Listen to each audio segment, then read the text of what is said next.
Assalamualaikum warahmatullahi wabarakatuh. Perkenalkan, nama saya Karina Cahyani dari kelompok akan menjelaskan materi tentang tahapan perkembangan anak menurut psikologi dan Islam serta materi peserta didik anak berkebutuhan khusus.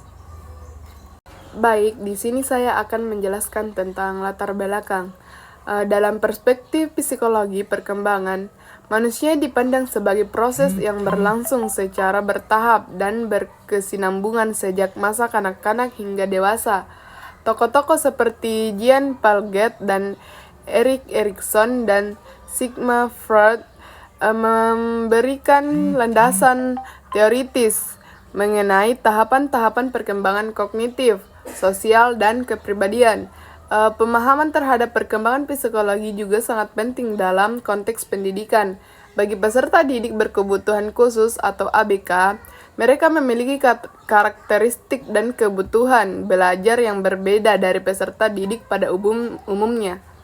Selanjutnya, rumusan masalah. Yang pertama itu, apa definisi psikologi perkembangan anak? Kedua, apa tahapan perkembangan anak dalam Islam? Ketiga, apa faktor-faktor yang mempengaruhi perkembangan anak? Keempat, apa klasifikasi anak berkebutuhan khusus atau ABK? 5. Bagaimana anak berkebutuhan khusus atau ABK dalam pandangan Islam? Definisi psikologi perkembangan anak.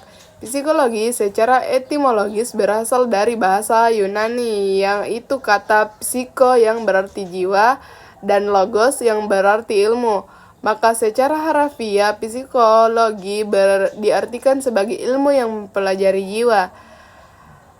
Maka secara perkembangan ilmu modern, psikologi mencakup kajian mengenai perilaku dan proses mental manusia dalam berinteraksi dengan lingkungannya secara sistematis dan ilmiah.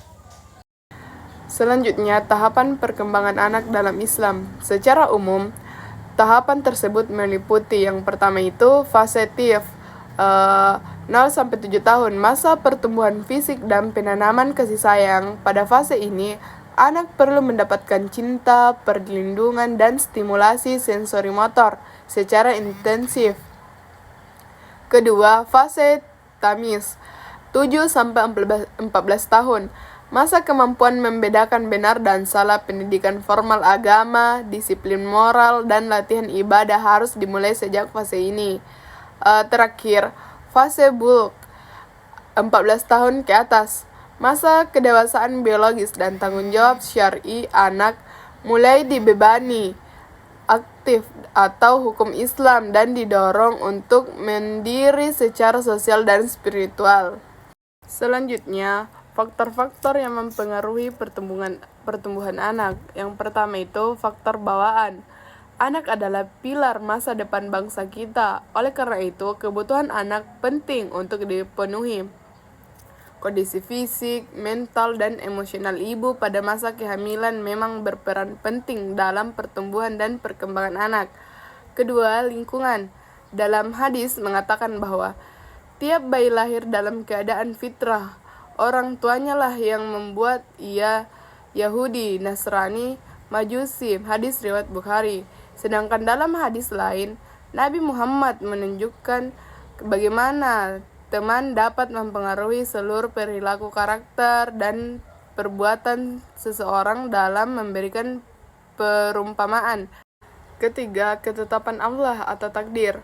Faktor ketentuan dari Allah merupakan bukti yang substansial yang memperlihatkan bahwa faktor hereditas dan lingkungan semata-mata tidak sendirinya menentukan pola perkembangan individu.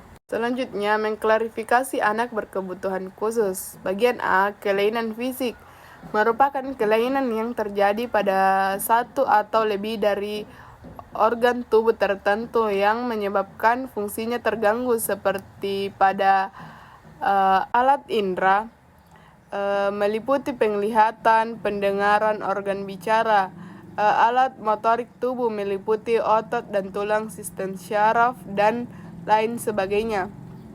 Bagian B, kelainan mental merupakan penyimpangan kemampuan berpikir secara kritis, logis, dan menanggapi dunia sekitarnya menjadi dua jenis. Yang pertama, supernormal dan kelainan mental dalam arti lebih. Kedua, subnormal, kelainan mental dalam arti kurang.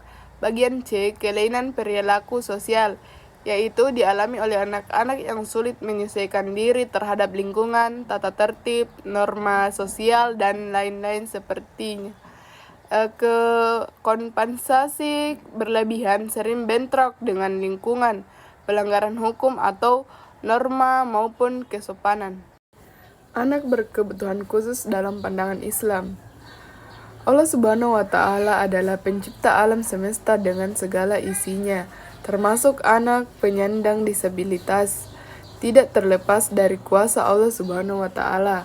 Di antara hal yang harus dipahami adalah bahwasanya Allah Subhanahu wa Ta'ala tidak pernah menciptakan segala sesuatu secara sia-sia, melainkan terdapat hikmah dan perjalanan yang tersirat di dalamnya bagi manusia-manusia yang berakal dan mau berpikir. Kesimpulan, psikologi perkembangan anak merupakan cabang ilmu yang mempelajari perubahan perilaku, mental, emosional, dan sosial anak dari masa bayi hingga remaja secara ilmiah dan sistematis.